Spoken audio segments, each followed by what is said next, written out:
Well, very good afternoon and welcome to our June edition of Enterprise Matters here with Young Enterprise Scotland. This is the place to be, the first Friday of every month. This is the place where we bring people to share their stories, their entrepreneurial journeys, and they tell us warts and all, nothing gets hidden away. But it's a very special one. Normally our Enterprise Matters sessions last for about 30 minutes, but we've got an EP, for those of us old enough to remember what an EP was, an extended play. That's where you got 4 tracks on your wee single instead of just two records, sorry, 2 songs.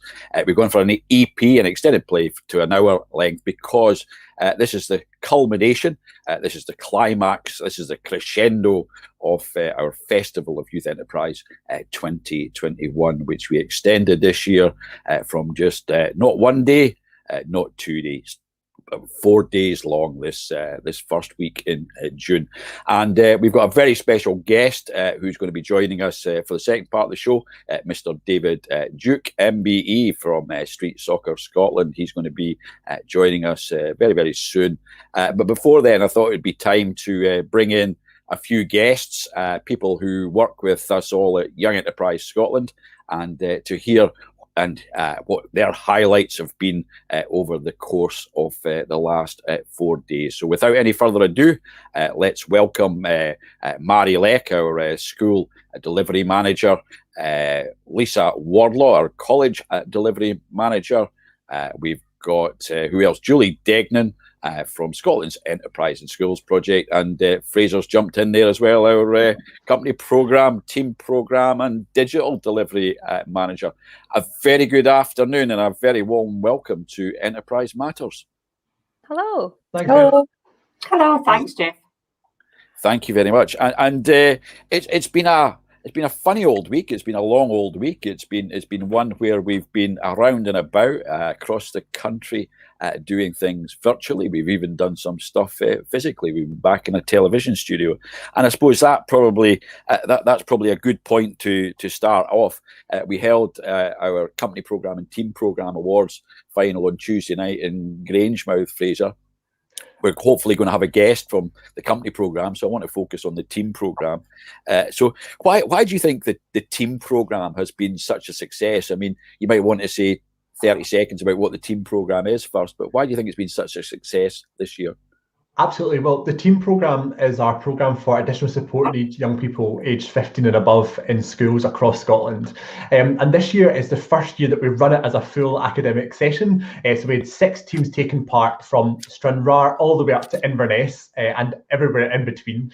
And the projects that they created this year were truly phenomenal. And what impresses me and it really inspires me about the programme is watching the journey of the young people. And the thing I love about team programme is it truly enables us to match our mission of enterprise for all and really make sure that we're able to cater our programmes for a huge range of young people with whatever their needs are across the country. And we had we've done really well with the team programme this year. We've kicked it right out the park for good old Scotland. We've had a winner in 3 out of 4 of the national competitions. Is that correct? Absolutely, yep. So we've placed in every single UK competition, and we're very keen to hear the results of the UK finals in 2 weeks' time on the 16th of June. I think we've got a pretty strong chance of performing well there as well, with our teams from across Scotland. Well, football is a theme today, and round about that time on the 18th of June, we'll be beating the old enemy at Wembley as well that day. So it's going to be a massive double for Scotland. So thank you very much, Fraser. Just bringing in Julie now, Julie Degnan, who looks after Scotland's Enterprise in Schools, and we've just had our Scotland's Enterprising Schools Educator and School of the Year awards. Julie, that's correct? Absolutely, yep. Most enterprising school was Curry High in Edinburgh, and most enterprising educator was Pauline Cumming of Broughton High, also in Edinburgh. Now that's a real kick in the teeth for all the Glaswegians on this broadcast, the Aberdonians, the Dundonians, the Invernessians, if that's what they say, the Orcadians, the Shetlanders. Tell me why have Edinburgh done so well? I suppose your guess is as good as mine, Jeff, but I think what they've been very good at is actually shouting about what they've done well. Neither of them nominated themselves. They were far too humble for that. So actually our educator, Pauline, was nominated by parents in the local community, and that was testament to the work that the school does within the community. And Curry were nominated at a higher level by their QIO, in fact. So what we found was that teachers in schools were a little bit too shy. They were quite backward at coming forward and they needed a nudge in the right direction. So I think that's what Edinburgh are doing well. They're supporting each other. Excellent. What's a QIO? A Quality Improvement Officer. There we go. And as somebody who works with an educational charity, I haven't even got a clue what that is. So there you go. That's my learning done for the day. Every day is a school day when you work with so many former teachers in our team now, which there seems to be a bit of a takeover here. And do you know what's next in the plans for Scotland's Enterprise in Schools next year, Julie? Have you got big things lined up? And why should schools sign up to Scotland's Enterprise in Schools? Yeah, we've got more opportunities, more training coming out, more resources coming out, and we're hoping to help schools acknowledge the work that they do. We are releasing a badge system to acknowledge the hard work that goes on in schools by staff and pupils. So that's something to look out for next year. Everybody loves a badge. I wear a badge on my jacket, and sometimes it says The Clash, sometimes it says The Damned, and sometimes it says The Sex Pistols. But hopefully soon I'll have one that says Scotland's Enterprise in Schools. And from one former teacher in the world of the primary education, let's take a leap to the top corner of the screen to another former teacher in the primary world. Mary Leck, how are you today with the finest bookcase that we've got on display, Mary? I know I've had to tidy it up. I apologise that it was a bit of a mess. So hopefully it's to everyone's satisfaction today. Well, it's looking very neat and tidy, and you've got a few more books there than some of the ministers that I've seen doing Zoom calls, and very, very, very good ones there as well. So it's great to have you here today. And it's been a challenging year for educators, and you can sort of sit on that fence and look over one side as a former teacher, and you can sit on the side, look over the side of the fence to Young Enterprise Scotland. So how have you managed over the course of this last year to enable young people, to inspire them through enterprise education? How challenging has that been for you? Well, it has been extremely challenging, although certainly not as challenging as it's been for those on the ground. I think the teachers have really done a phenomenal job, and any successes we've had in the schools this year has been thanks to them and their children and young people.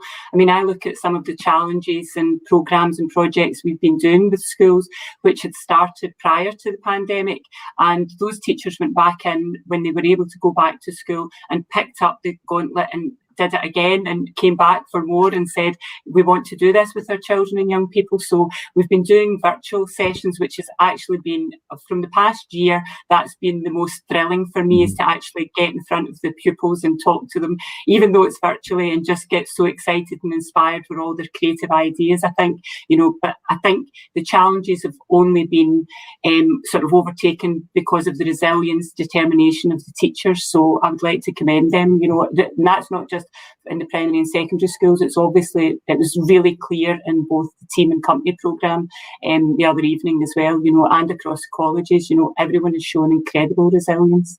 Mm-hmm. Well, I'm very glad you made that point, Mary, because yes, the young people have done exceptionally well, and yes, we will continue to support them and make sure that they develop and grow. But I think when I spoke on Tuesday night, the real big applause for me is for the teaching staff who have managed to continue to support young people and still to be able to engage with external partner organisations like ourselves and many others who seek to add value to a young person's journey.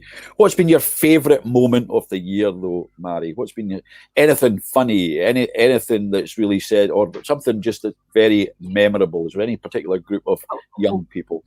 Yes, big shout out to Bankton Primary School in West Lothian, who not only made my day last Friday, but actually made my whole year, because that was the first opportunity I'd had to be live with them, for them to talk about their ideas for the Circular Economy Challenge. Not only were the ideas phenomenal, as always, but just to be face to face with them and to get their confidence, their excitement, and actually we talk about all these skills, these enterprise employability skills and meta skills, but actually the fun that the children and young people, demonstrate, just the fact that they are really enjoying it, and something that really, really came to my mind when I was watching the on Tuesday and Wednesday evening, the company and the schools programs. It was really not only the skills, but the dignity that the young people have gained from this. I think we forget about dignity and how, really to be part of these experiences gives them an enormous sense of self-worth and dignity. And I think that just shone out of everything I saw the other day. And one of the primary teams had come up with an idea for dropping seed bombs all over West Lothian to grow wildflowers.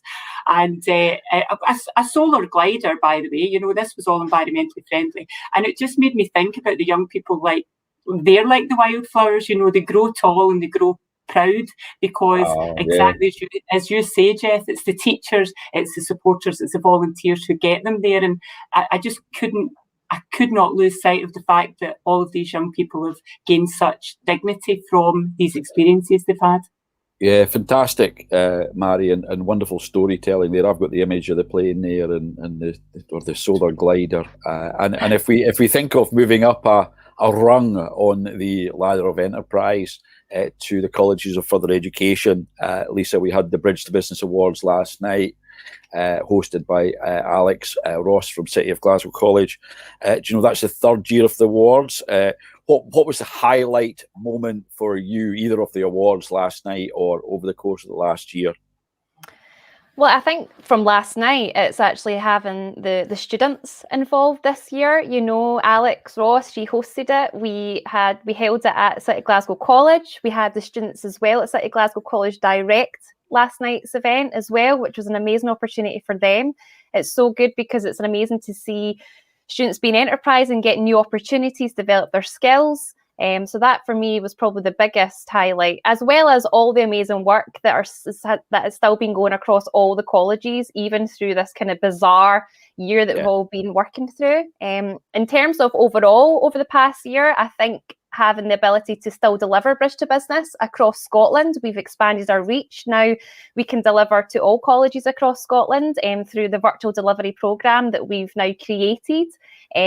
A couple of the other initiatives that we ran our first ever #FemaleBoss initiative in partnership with Royal Bank of Scotland to help young females get their businesses off the ground and to try and close that gap for young women in business aged 18 to 30. And I know from the feedback that we had from that particular initiative, the students really gained a lot from it, as well as our Social Innovators Challenge competition. We partnered with Firstport, GoodIdeas.org, as well as Pop and Eco this year to give students the opportunity to think of an idea that could impact carbon footprint, which would obviously then ultimately impact climate change and the communities and people around them. And I just think considering what people are going through at the moment, I think it's incredibly inspiring that young people across Scotland are still grabbing opportunities and are still wanting to develop themselves and put themselves forward. So that for me is definitely some of the highlights, amongst many, many more. Amongst many, many more. Well, I'm very grateful for all of your time and enthusiasm,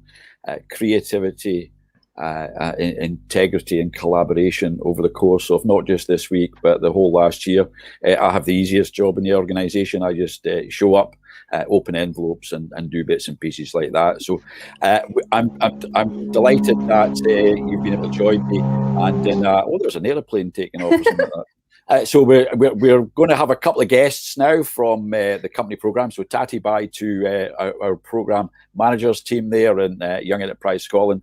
And I'm delighted that we've got a couple of people who have participated in the awards over the last week and who have supported Young Enterprise Scotland.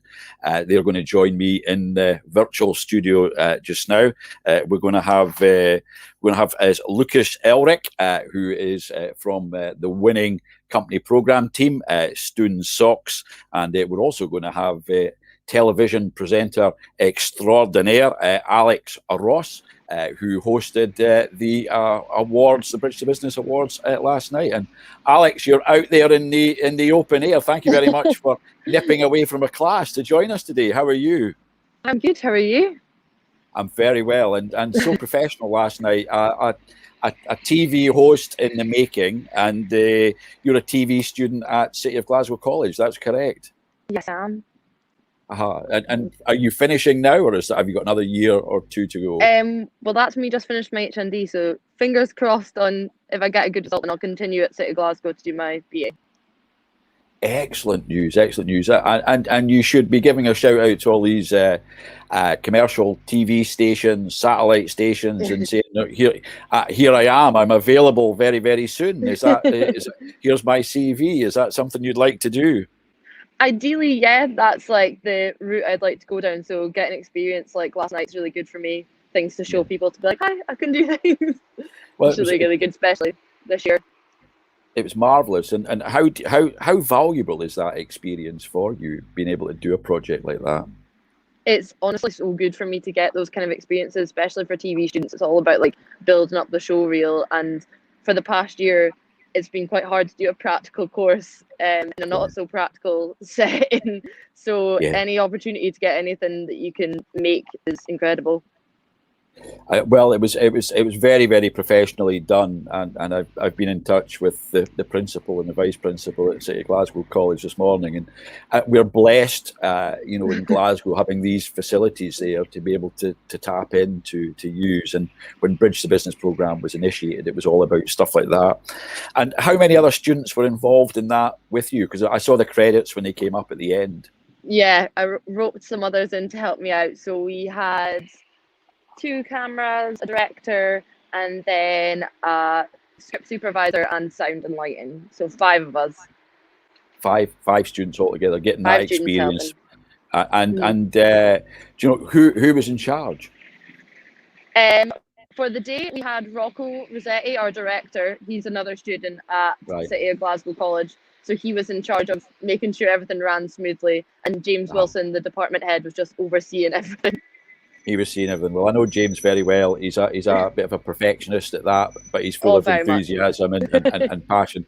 Well, if you can hang on there while we take a trip north to Highland and Murray and have a quick chat with Lukasz Elric, who is, I think you were managing director of the winning company, which is called Student Socks. Is that correct, Lukasz? Yes, exactly. Student Socks. That's Student Socks, and there you go. Always show that you were too quick with your product sharing there.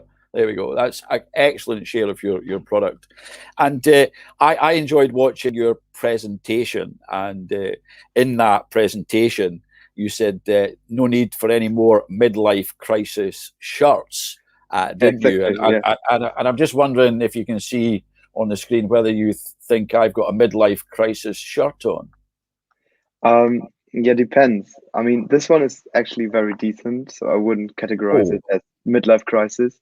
But if you match it with one of these, then it would be less. Danger of wearing a midlife crisis shirt would be less. That's it. That's excellent. So hopefully, the good thing is I might have passed the midlife crisis. Maybe I'm that age where I've passed the midlife crisis, Lukasz. Yeah, midlife crisis goes. Sorry. Careful what you say there. Yeah. So your socks. Where did the idea come from? The idea of socks. It was just we were sitting down in. It was in October when one of our team members had the idea of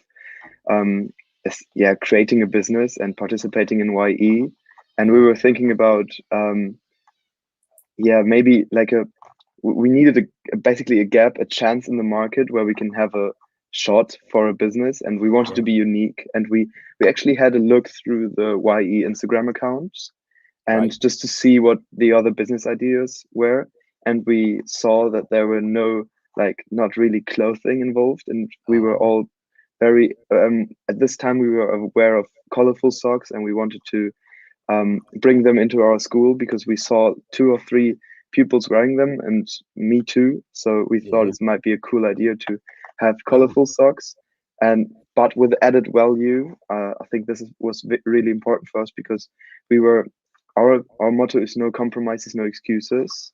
So we want to provide our customers with all the extras they normally have to pay for without having an extra charge. So we provide good working conditions, fair wages for the workers that produce our socks, and the socks are 100% eco-friendly, for a good price quality ratio in this way. And this is what we wanted to prove, and it was just, let's try. Normally you have to pay more for working conditions and more for sustainability, and we just wanted to try if it's possible to have all these extras without paying more in the end for the customer. Well done indeed. And if you were to look back now where you are, and you were giving some advice to yourself when you were thinking about setting up the company in August, September, October last year, what advice would you be giving yourself? Pay more attention to digital infrastructure. Because first of all, we wrote everything down on paper, and it was all just like, because the whole team lives in one boarding house, as you can see in the back. And the problem was that we just communicated by going into the dorm of the other member and was just sitting there. So when we went into lockdown in December, we had basically no infrastructure, and because we're all from different countries, it was very hard to communicate in between the team. We were basically cut off. So pay attention to digital infrastructure, and also maybe not to be so hard and so strict with ourselves, because we were really focused on what we do, and maybe in some parts we were too extreme. Right. Well, you've done a great job. You're the Scottish Company of the Year, Stone Socks. You'll represent us at a virtual final in London in a couple of weeks' time. We wish you every success in that. And one person who I know who wears very bold socks on the television is Channel 4 news presenter Jon Snow. So if you can send him a pair, then you might manage to get them on television before the final hits the UK. So thank you very much for joining us, Lucas.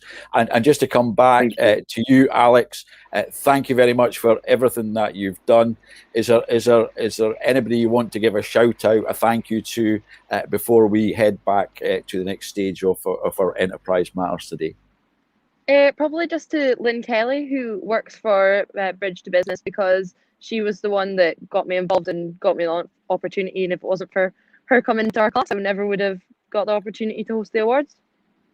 Well, thank you very much for what you did last night. It was thoroughly professional, thoroughly enjoyable. And if Lucas drops me an email, I'll purchase a pair of socks over the course of the next week. That'll help bolster your sales. Thank you very much indeed, and have a lovely weekend when it comes along. See you. Cheers now. What a wonderful couple of young people there giving us their insights to where they've been involved in our Festival of Youth Enterprise 2021, which Young Enterprise Scotland has been delivering all week. But it's now time to get on to the main course of today's event.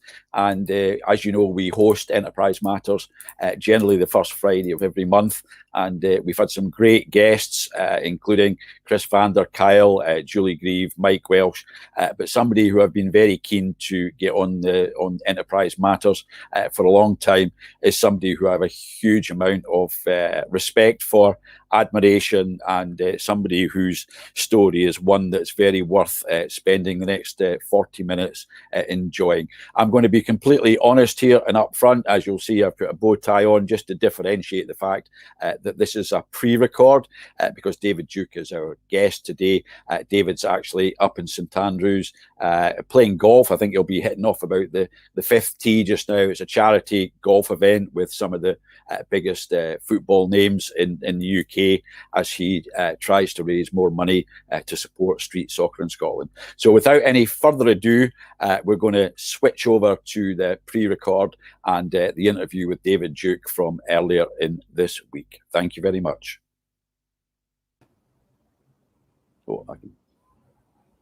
Well, very good afternoon and welcome to the June edition of Enterprise Matters. And it's a very special edition of Enterprise Matters because it falls at the end of our Festival of Youth Enterprise 2021. And I'm absolutely excited. I'm over the moon because I've got one of my favourite people at the end of the screen here, David Duke MBE. How are you doing on this broad morning here in Scotland, David? Good. The sun's shining, and it's been a long overdue getting a bit of sunshine to cheer us up a bit. But I'm all good, mate. Busy as we all are, and I just kind of enjoying the sun, enjoying meeting people again. Yeah. And looking forward to more things that we can do as opposed to more things we can't do. Well, we had a cracking holiday weekend, didn't we? It was a beautiful bank holiday weekend where the sun is shining, and for regular viewers, and we've actually got a bigger audience on this channel than some very small satellite broadcasting channels and shows. So for our regular viewers to Enterprise Matters, that we're being completely upfront and transparent that we're recording this earlier in the week for broadcast on Friday, the 4th of June, because whilst this is going out on Friday, I believe David will be on the 5th tee somewhere at St Andrews. He claims not to be a golfer, but I've heard other rumours. Are you a bit of a golfer, David? Not at all. It's a lot of people play it and a lot of people use it for various things in terms of networking and just leisure and stuff like that. I've never really got into it. I kind of sometimes get bored by the time I get to the 7th or the 8th tee. So 9 holes, I'm great. It's the same as snooker. After 2 games, I'm like, my head's at it. But we've got the street soccer charity golf day this week, so looking forward to that and as I say, kind of spreading the word and networking with some new supporters. Excellent. And of course, your little black book of football connections is one of the closest guardest black books of all, and you'll have all the great and the good of the football world up there in St Andrews on Thursday. And I'm making an assumption here that a man with a little black book like you has got a ticket for Wembley on the 18th of June. I've not even. It's been that busy. I've not actually thought. Well, I've obviously thought about it, but I've not actually made any asks anywhere. I think it's quite hard just now. Do you know what I mean? Just because there's so much uncertainty in terms of how many, fans are allowed in the stadium and stuff like that. So I'm quite happy just to watch it with my pals, in a garden somewhere. But I think it's important that the real fans get the tickets first. Do you know what I mean? Well, two out of 3 of my sons have got tickets for all 3 games, including the Wembley, and it makes it worthwhile for all these miles travelled to Albania and Lithuania and Estonia and all these places. So I'm delighted that they've got them. So I've never been to a Scotland away game. I'd love to do that. In fact, I've been to 2 games in London. I've seen them again. Seen Scotland, Brazil, and Scotland, Nigeria in London. But there's so many proper Tartan Army fans who travel everywhere, so they should be the ones that get the tickets first, not me. Yeah, the Nigeria game was at Craven Cottage. My sons were at that one. 2 each, correct. Anyway, we're going to kick off. We always kick off some sort of questions, and we'll stick on the football theme. So I've dug out. This is a 1990 World Cup top. So it's 1990 Italia 90. Right. And then we've got this away top. So we've got an away top here, Scotland away top. So it's home or away, David? Home or away? Home. Home, quite right. Correct, yes. Now, this will be a very difficult one for you because I know he's one of your ambassadors at Street Soccer Scotland. So is it... Which book? I mean, I'm a Govan boy, so it has to be Sir Alex, although Kenny's a legend. That was a difficult one. An easy one. We were blethering offline, so I've done it. I've done an adaptation of a usual question here. So it's the good Lidl's branded red ketchup or the traditional HP sauce. I quite like ketchup, or I call it red sauce. Red sauce or brown sauce? Red sauce. It has to be HP, brown sauce. Brown sauce. Oh, correct answer once again. So I'll give you 100% for all questions there answered, David. And anyway, let's get on to the serious matter, the enterprise matters. And I'm going to go through sort of 3 periods in your life. And let's go back to when you were about aged 14, and we've spoken about football. Football was a massive part of your life, as it is for most young people growing up. And I say most young people because it's now a hugely important part for girls growing up as well. So what happened round about then? Because you were banging it good at football. Yeah, I mean, I grew up in Govan, as I kind of mentioned, and sadly, there was a lot of chaos in my house. My dad was an alcoholic. So he was suffering from this kind of illness, and obviously couldn't get the support. I mean, I think there's even more support now for addiction and alcoholism, but back then, there wasn't much. So my mum and dad, they split up when I was about 13, 14. So suddenly I had a kind of new responsibility, because my brother and sister were a lot older than me, and they'd already started their own families and stuff like that. And I was kind of left with this decision: do I kind of go with my mum, or do I stay with my dad? And I chose to. My mum was starting a kind of new life herself. She'd met a new partner who was a nice guy and stuff like that. Not at the time. At the time, I'm thinking, as a kid, they're split. He's splitting my parents up, blah blah blah. But in the end, he was a good person and he was good to her. So I'm thankful for that. But yeah, I stayed with my dad. And as I say, when you're living at home with someone who's chaotic and needs a wee bit of support, then sometimes football goes to the back burner, and as does school. I kind of never really engaged in school from 14 onwards. I think I had 28% attendance, and that was just because of PE and so I could get my lunches. But I just kind of it was tough, because you're only a kid and you're still kind of finding your own way in the world, and you've suddenly got this kind of responsibility. But, when I look back, I don't regret anything that I've done.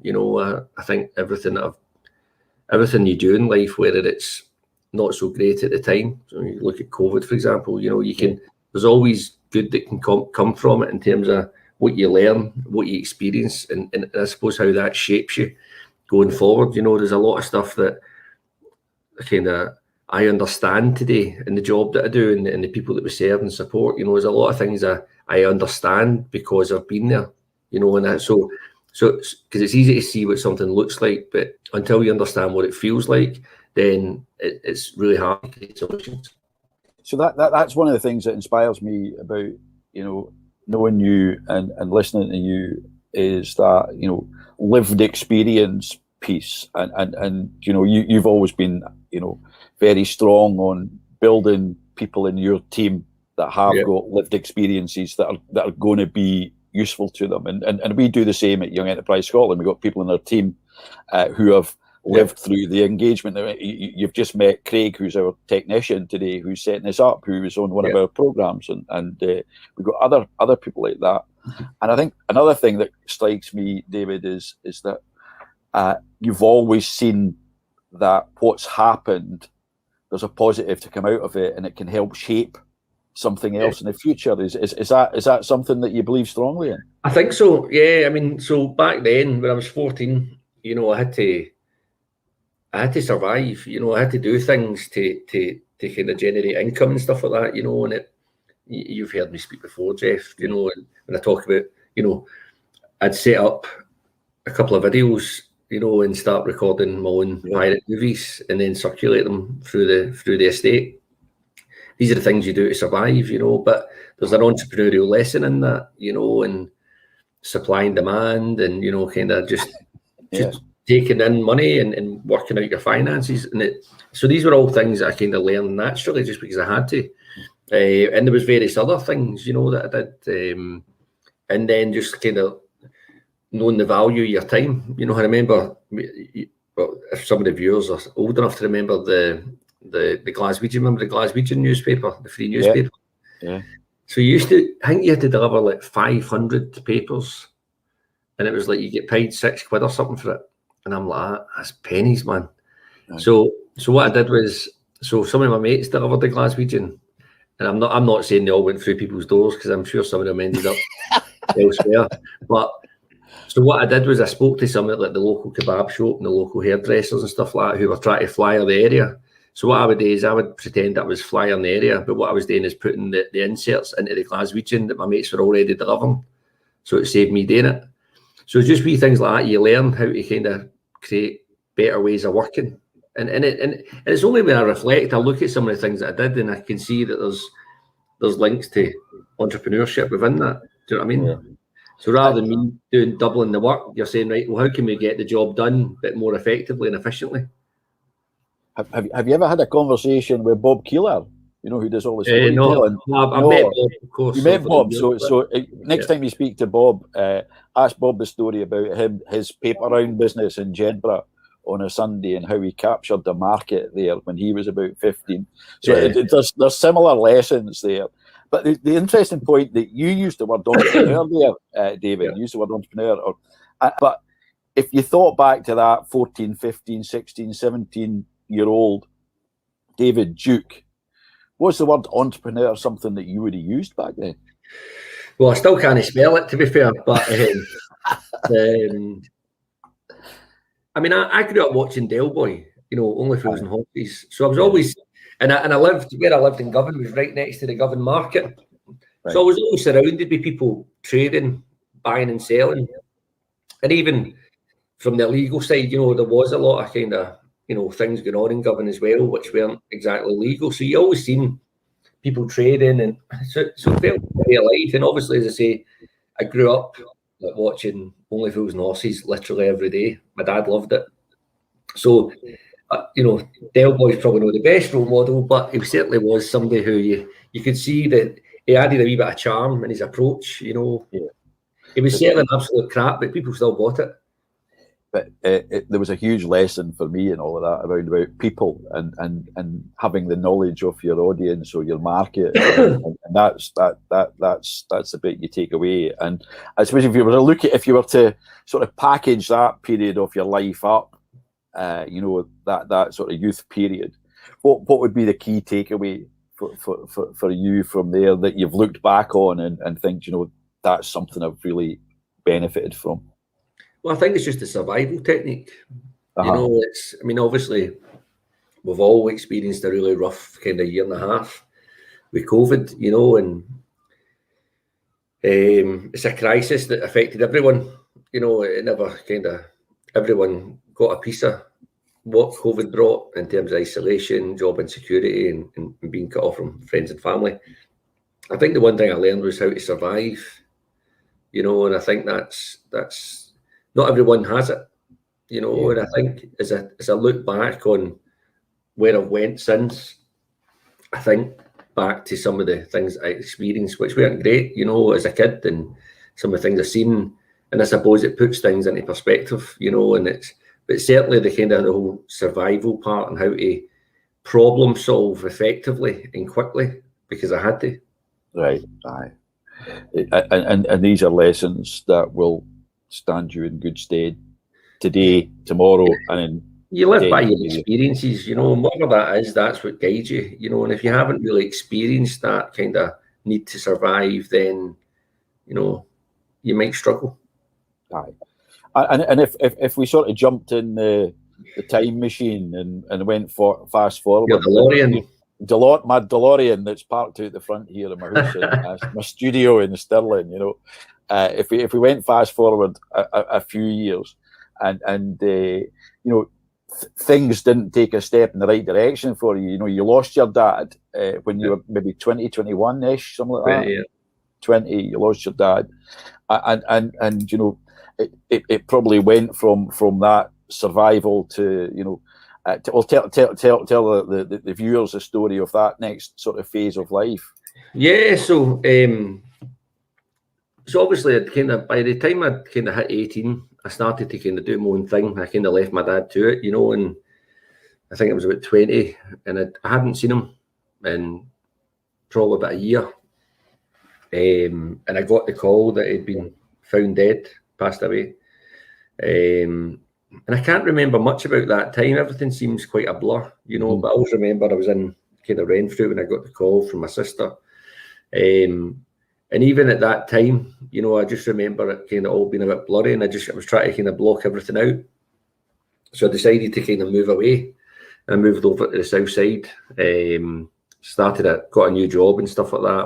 I was working in a bar, but I was broken, with guilt, sadness, but also never wanted to grieve in front of my friends and family. So that's why I kind of moved away. And then things just kind of spiraled out of control. I was drinking to mask the pain that I was going through. I was, not turning up for work. The relationship I was in broke down. And those series of events led to me losing my house and becoming homeless. And again, rather than, when I was on that kind of, in that period of my life, I should have went back and sought help from people who I knew, would have been my sister, who would have helped me, no problem, or my brother. But I decided to try and go alone. It was my problem, and I think because I'd lived fairly independently for the age of kind of 13, 14, I thought that I could solve it, but, when you become homeless, you don't just lose the roof over your head, you lose your self-esteem, you lose your pride, you lose your confidence, and you lose your health. Your health deteriorates. You become a shadow of yourself, and then you just become lost and isolated. And that was me till, that day when I seen the poster advertising a football tournament down the green. And that was a turning point for you, wasn't it? I mean, because we're sitting here with a World Cup winning manager and a World Cup participant, and particularly given where we are with our football coming up that we've already mentioned, we're sitting here blessed in the company of the great and the good of the football world, David. I'm meaning you. Ah, well, but yeah, I mean, back then, my life kind of was in existence. I'd wake up, and it was quite dangerous, because you never had anything to do. You'd nowhere to be. You'd nothing kind of positive to be part of. So then you were influenced by the people around you. And at the time, the people around me were in the same position to me. They were vulnerable. They were needing support. And like many, would use substances to make themselves feel better. Do you know what I mean? Yeah. Or to get through the day. But, one day I'd seen an advert for a football tournament down in Glasgow Green, which has been run by the Big Issue. And it was to find a Scotland team to go and take part in the Homeless World Cup. And, my love for football, had been, squashed for about 8 years, hadn't really played. No. But, managed to pull on a pair of boots and go down and, got picked and started training. So for the next 3 months, suddenly I had something to do. The tournament, I think the tournament was in April, the World Cup was in August. So, those months in the build up to that was training twice a week down in Glasgow Green. You had your coach who was the role model that you needed. You had your teammates who could support each other. But, because of that new structure, I suddenly had something to focus on and something to, I had purpose, because on a Tuesday and a Thursday I could go and play football. I would make sure that I was staying in the night before so that I was healthy. And because I was getting healthier, I was getting mentally healthier as well. Yeah. In terms of how I seen myself, the confidence within me to do stuff that I would never normally do. I've always been quite anxious as a person. So just having that confidence to kind of move forward. And then went to the World Cup, had an amazing experience, met people from all over the world. We shared stories, played in front of a couple of thousand people in the main square of Gothenburg. And then came back. But, when I came back, I was at this real kind of crossroads because the football had all stopped now. And suddenly I went from having this goal, this kind of purpose, to suddenly having no football sessions to go to. So my structure had been taken away, and thankfully I had a really good support worker in the James Shields project, which was where I was living, and she encouraged me to get involved in youth coaching. So kind of signed up with a kind of local volunteer programme and got assigned with a football club over on the south side of Glasgow, Moss Park Boys Club, and the coaches and the people there just welcomed me, and also the guy who ran it, Alan, he was a big Rangers fan, so because I'd worked with Ali Dawson, that kind of got me in the door. I don't think they found out I was a Celtic fan until like 6 months later. But no, the coaches were great, and so suddenly that was my new structure. So on a Monday, Wednesday, Friday night, I was coaching the under 12s, under 13s, and then on a Sunday, I was taking under 13s game. So again, I had that structure, that focus, that's something to kind of look forward to, which meant that when I got offered my house, I wasn't just going into a house where having nothing to do. The house was there, but I had my life outside it, which at that point was the coaching. And then through my involvement with the World Cup team, I became the assistant coach for the following tournament in Edinburgh, and then again in the following tournament in Cape Town. But during that period of time, I went back to college to study. So I studied as a community worker. So I'd done a HNC working with communities to kind of do community development, and then got a job full time with the Big Issue Foundation, and then maintained the kind of involvement with the Homeless World Cup. I was now the manager of the team. And yeah, everything was kind of, so I suddenly went from having that something to do. So see, having that focus, and that keeps you right as well, because if you're left with no purpose and no structure and no relationships, then what else is there to do except for sit in the house and deteriorate? So if I can pick up on, there's been words there that you've used consistently during this period of your life, and the first one is role model. The second one was colleagues or relationships. The third one was structure, purpose, and focus, which mean the same. And that's something that we work with a lot of young people. Particularly, I'm talking about those who are disengaged from mainstream education, and by giving those young people that role model, by putting them in a group and forming relationships with others who have the similar sort of passions for them, and giving them that structure, purpose, and focus, the turnaround in those young people's lives is exactly the same way as what you've spoken about there with what happened in your life. And to be honest, you can write books all day long, right? But let's be honest, I didn't read a lot as much as I've got books here. It doesn't take a rocket scientist to work that out, David. It's common. A lot of stuff in life's common sense, Jeff. And the guys that make a lot of money writing books are the ones that write about common sense to just identify it differently. For me, everything we do at street soccer is all around three things: security, relationships, and purpose. That's the three kind of key elements of what we do and what we're trying to create for the players that we serve. You know what I mean? And for me, if you think about from a business perspective, if you're disconnected, you don't have these relationships. The old saying, and it's not what you know, it's who you know. If you don't have these relationships, then you can't grow as a business. So it's the same as a person. If you don't have those relationships in your life, then it's harder to grow, because with relationships come opportunities, and with opportunities come growth. But what you've described there, and then when I was looking at you've got a very powerful mission statement at Street Soccer Scotland. A very powerful mission. Create purpose, hope, and relationships using football to support people on journey to security and happiness. And it's all. That's ambitious. It's very ambitious, but it's very easily understood. You don't need 1,000 words to say what your mission is. That's what you're trying to achieve. Exactly, and it's we should all expect it. We should expect that for every member of our society. To be happy and secure. It's what makes us. And from that period of life, and you went on to set up Street Soccer, and you might have got some grant support. It might have been First Port, or it might have been I think it was First Port.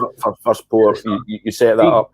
£3,350, and I remember it 'cause I had to count that amount of receipts to the T.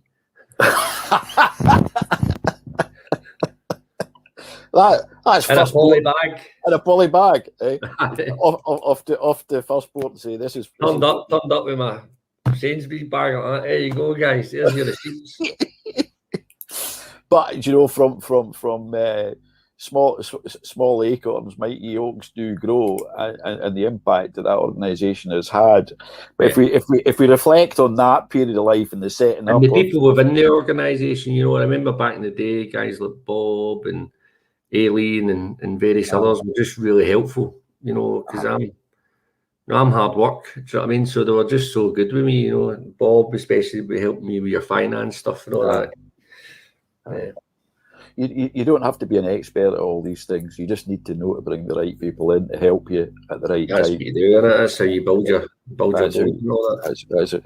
But what was the key takeaway for you? Because you've actually become you've taken the next step on that enterprise ladder, that next step on your entrepreneurial journey there by creating a social enterprise yourself. What was the key takeaway for you round about then? What, in terms of setting up one, or just anything that you learned at that point that you look back on in life and you think that'll stand you in good stead in the future? Well, I think, you know, from that period of playing at the World Cup up to street soccer, it was probably just to make sure you've always got a focus and a purpose, you know, and you always kind of work hard, you know, because I was volunteering for about 2 years. You know, people talk about volunteering and all that, and sometimes people associate it with, you know, just sitting in a charity shop or you know, it's like volunteering works both ways. Good volunteering works both ways. Good volunteering means that the individual doing the volunteering should have space to develop and grow. And then the organisation who's taking on the volunteer should get benefit from having a new set of skills added into the organisation. So that's the way I've always seen it. And I think when I look back, you know, I was at college, I was volunteering at night, volunteering. And then when I started working, I just did the same. So I worked full time during the day. I worked part time at night doing youth work. You know, I was just kind of really, really focused. And I think the key thing is just making sure you've got that structure and that purpose, because when you remove that structure and you remove purpose, that's when things go wrong, certainly for me. And that's why things like COVID have been a really huge challenge for me, because, you know, I set up an organisation. It's been a huge challenge for everybody, but mentally, I mean, I've dealt with it well in some areas, but then, you know, I live alone and all that, and I'm used to being around people and having something to do. So I've had to rebuild myself during this process as well and get myself used to doing that again, because, you know, for being stuck in the house, you know, it was really challenging mentally. You know, my mental health wasn't great during lockdown at certain times, but I managed to kind of come through it with the right support. But you're a people person, you know. You sometimes, but you know, you know the way that you work with your team, you know, and whether it's the volunteers, whether it's the paid team, whether it's the players themselves, there's always an arm around the shoulder. There's always a conversation to be had, and for somebody who's a leader with your sense of you know, compassion for people, that becomes quite difficult through Zoom, doesn't it? It does, and I think, you know, when we look, if you look at street soccer, for example, you know, most of our kind of biggest impact measures come from the mental health side and well-being, and that's because we put people together and we bring it. So it's people and activity. So we give people the movement, and then we surround people with each other, you know, and that's, for me, something that's really good for building mental health fitness, you know, because it's a safe place. Because when you're struggling with your mental health, it tells you to stay in the house and no see empty. You know, but actually being around people, you're talking, even just talking to somebody is therapy in itself, you know, and just being around people who understand. And I'm no different, you know. I need that around me. I need people around me, and I'm at my best when I'm amongst others. You know what I mean? And thankfully that's getting back to normal. Thankfully, and if you it would have been so easy just to say there's street soccer, we've set it up, we've done that, but with that sort of natural desire to evolve, and you recognise, around about that survival technique, and you've always got to be pushing forward. You've not let that just stay where it was, and you set up street soccer in London 2 weeks before lockdown kicked off, and then we've Great also timing. They say timing's everything. and now we've got the change centres. So, tell us in a couple of about the launch into London, and then tell us a little bit about what these change centres are and why you've moved into that area. Yeah, so I was in London last week actually, so it's quite fresh, and it's great to see it kind of growing. We're blessed that we've got such a great group of people down there in terms of staff, volunteers, and advisory board. But yeah, London's all around, creating a similar model to street soccer, but maybe delivered a slightly different way, or depending on what the local need is. So at our heart is still the same mission, but our focus just now is working more with kind of younger people, so kind of 14 to 18, who are living in communities that are affected by gang violence, poverty, and looking at seeing how we can bring the street soccer family, community kind of element to different areas such as Lambeth, Battersea, and Nine Elms, and then building on it, and kind of build those relationships with players that allow new opportunities, whether it be for training, jobs, mental health support and all that type stuff. So it's going, I mean, as you say, we started 2 weeks before lockdown, which is great timing. But we're getting there. We've got 13 programs running every week now. Right. We've just opened a boot room, kind of office space for training. And we've got hundreds of players now. Last week we'd let something like 92 players at the one session. So there's a real need for it. And then the good thing about London is it's got the support of Scotland. We've got some great people in the organisation here who have been here a long time. So some of those people are now giving London the support. So we'll support them with systems and experience and all that. But then again, from a kind of commercial aspect, having a presence in London as well is great, because bigger brands don't want to invest in just Scotland because it's a small market. But now there's great collaboration opportunities. So we're about to take over the Team England partnership for the Homeless World Cup. We've got Team Scotland here, so there's like cross-border stuff we can do. So I think in September we've got a group of young people from one of our programs in London coming up to Scotland for 3 days. And again, so it's looking at what your networks are here and what your and kind of starting to merge things for the benefit of both organisations and, most importantly, both sets of players. So I think it's been interesting, and it's been definitely worthwhile. They can't understand what I'm saying down there, that's the only problem, and vice versa. But you're expanding horizons of the players by doing stuff like that as well. And if you think of the population of London, I mean, there's a bigger population there than we have in the whole of Scotland. So exactly. And there's always a need. There's always a need. I mean, there's some great organisations down there already doing great work, and we are lucky to be partnered with some of them.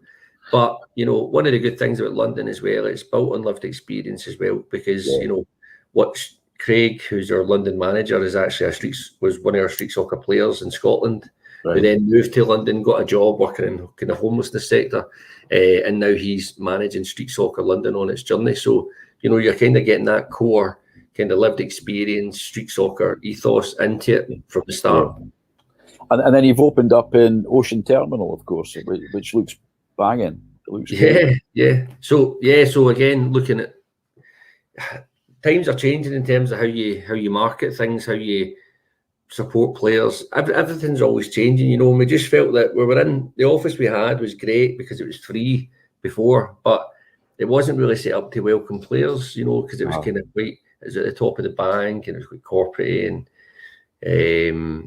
corporate is not bad, but do you know what I'm talking about? We need to create an environment which is good for our players. So I had a conversation with the people at Ocean Terminal, and created a new partnership with them. And what our kind of aspiration for it is to be a hybrid. So it's like a street soccer community shop almost. So you've got your retail element, which sells merchandise and stuff like that. but then it's a training space as well, so players will come in, do courses and stuff, get support, and then we'll use it as an event space as well. You know, so I hope that's your dog, because I've not got a dog, or somebody's broke in. That's my dog. It must be the bloody postman. But the postman's late. The postman's late. So basically having this kind of multi-purpose space, you know, which is this, again, you know, retail, events, player training, and an office space for our team. And it's been good because already we've had people walking past who, you know, a couple of guys came in last week when I was in, and they were living in one of the local kind of B&Bs. Yeah. So they found out about what we do, and 2 days later they were at a session. So, you know, there's nice wee things to come from it, and it's a new model which we're keen to explore. But it's putting it into the face of the community as well, and it's not sweeping stuff under the carpet, which is what happens in a lot of you know, challenges that people face. And you know, I think it's all credit to you for that, you know, next phase on the street soccer journey. I mean, making those changes and developments, going to London, is there any lessons that you've learned, anything that you want to share? Try and time the lockdowns better. Timing is everything. We'll make that lesson. Timing is everything. Well, timing is everything. And actually, regardless of the kind of COVID and lockdown, it was the right time for London, and that's why it happened. You know, you meet the right people. Because I mean, I registered the social stuff for London in 2016. Yeah. So it was always in my mind. It's always in the mind, future plan. But again, but it's always about kind of timing. Key lessons is kind of, and it's something that I've always learned, is find the right people. You know, see, in terms of the success of London's down to the team, the people there, and pure and simply, you know, the guys who are delivering the sessions. You know, when I say guys, the team, you know, men and women. You know, the team down there, the advisory board are excellent. You know, and they've created a real buzz there. So that's, for me, it's always about finding the right people, and it's the same as street soccer. You know, we've had since day one, we've hired really well.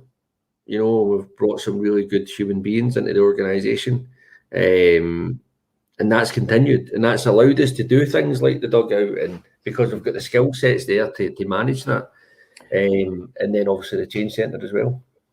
And speaking of great people, I was delighted personally to see when you secured Andy Robertson as an ambassador alongside Sir Alex, and you know, that's delighted, and I've already extended an invitation. We're working with Andy's charity over the summer. We're running one of his. We're not running it. We're facilitating and hosting one of his summer camps at our centre at Rook and Glen during July for looked after and cared for young people. Eyes Inspire program. So, and I think you're a trustee there as well. Are you? Is that correct? So I got kind of working with Andy for over a year now, just kind of provide him and the team there at AR26 with a bit of support and experience, you know, in terms of navigating the world of the third sector, and particularly kind of football-based programs. So I know it's great, and it's great to have Andy on board as our own ambassador. Obviously, Sir Alex has been here since kind of day one, you know, but you know, it's important that we continue to add to that, because obviously Andy's a lot more active than Sir Alex is in terms of out and about and being able to visit things and stuff like that. And I don't know if you watched the film, Sir Alex film on Amazon yet. I watched it. I was actually at the Pictures last Thursday to watch it. There you go, in Stirling at McRoberts Centre. It was on. So fantastic, brilliant film. You know, it's inspiring. I came away from that. You know, so it was nice to see. And I think if I reflect on that last half hour of conversation, you know, getting the right people is critical. Having a structure and purpose and focus to everybody's life is absolutely paramount. And then the first lesson was very much, you know, learning as early as you possibly can the survival techniques that are going to help you in it, and whether you want to call it survival techniques or developing resilience, that sort of stuff. And these are all traits that successful entrepreneurs of all varieties, social entrepreneurs and the like, really need in spades. And so there's one story that I've heard you tell on a TED talk or something, and it's one I use a lot as well, and it's the starfish story. All right. And if you could just finish off by telling that story, because I can't remember that one now. Let me think. Oh yeah, the boy on the beach. You did it, Jeff. You're better. No, I turned up 5 minutes before that TED talk. They nearly kicked me out because I didn't do any of it. I never attended any of the pre-things, and I was running late. And I was like, "Where's all?" They wanted to send a presentation and all that, and I was like, "I've not done one. I just usually talk for. Just put a timer up, and I'll stop talking." I think the story about the starfish. It's all about, you know, the wee boy walks along, you know, and there's all these kind of starfish had washed up, you know, and the wee boys kind of picked one up and threw it back, you know. And I think the you know, the parent says, "Why are you doing that? Look, there's hundreds of them. You're not going to save them all." But he's like, "But if I save just one, then it's a start." And I think, you know, there's big challenges in society today, and there always will be. But if we all do a bit and we all do little things, you know, then it becomes a greater thing. Exactly, David. It's been a pleasure and a privilege to have spent the last half hour with you. And this likewise, I've not seen you in ages, Jeff. I usually see you every event gone, not in normal times, as last as event when you're there. Correct, but I put a special flag up behind me so I can finish off with a wee quiz question for you. Brilliant. So it's the Barcelona flag that's behind me. You know something? I've actually got the same flag. 2 seconds.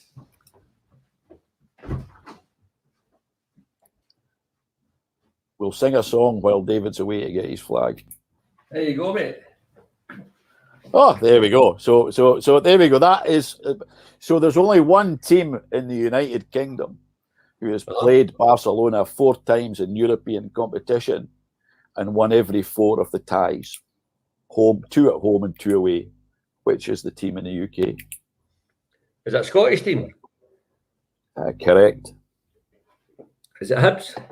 No, Dundee United, the mighty Arabs. There we go. So that we finish up with Dundee United in 87 and 66. There we go. So, but did they know? Did Barcelona beat Dundee United in a pre-season friendly? They did. Thierry Henry made his debut, I think, for Barca at Tannadice. 6-0 or something, wasn't it? We don't mention that one. It was a toy game. It was a friendly game. Yes, the only games that count are the real games in Europe. So there you go. Anyway, it's been a pleasure having you on for the chat, David, and good luck at the golf on Thursday and Friday, and good luck and continued success to you and everybody at Street Soccer, because the work that you do is truly awesome and inspires me and many others round about you. So thank you very much, and we'll see you at dinner somewhere. All the best, David. Cheers. Thank you. Bye. Bye. Well, there we go. If that wasn't inspirational, I don't know what is.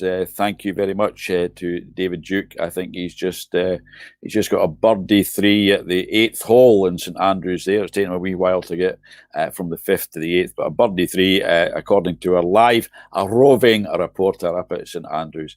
That brings us to the end of Enterprise Matters for this month. Thank you very much, not just to David, but to Lucas and Alex for joining us earlier, along with the wonderful hashtag Team Yes, who have been working hard this week to enable us to deliver the extended version, the extended play of Festival of Youth Enterprise 21.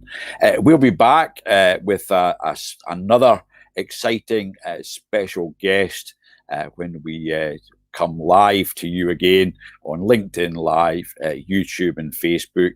That will be the first Friday in July. So if you follow us on the social channels, whether that's Facebook, Twitter, LinkedIn, or Instagram, and any other ones that I don't even have any awareness of that we are performing on, you will get details of that when it goes live. So thank you very much. Enjoy the rest of your Friday afternoon, and have a great weekend, and look forward to seeing you again in about 4 or 5 weeks' time. Thank you very much.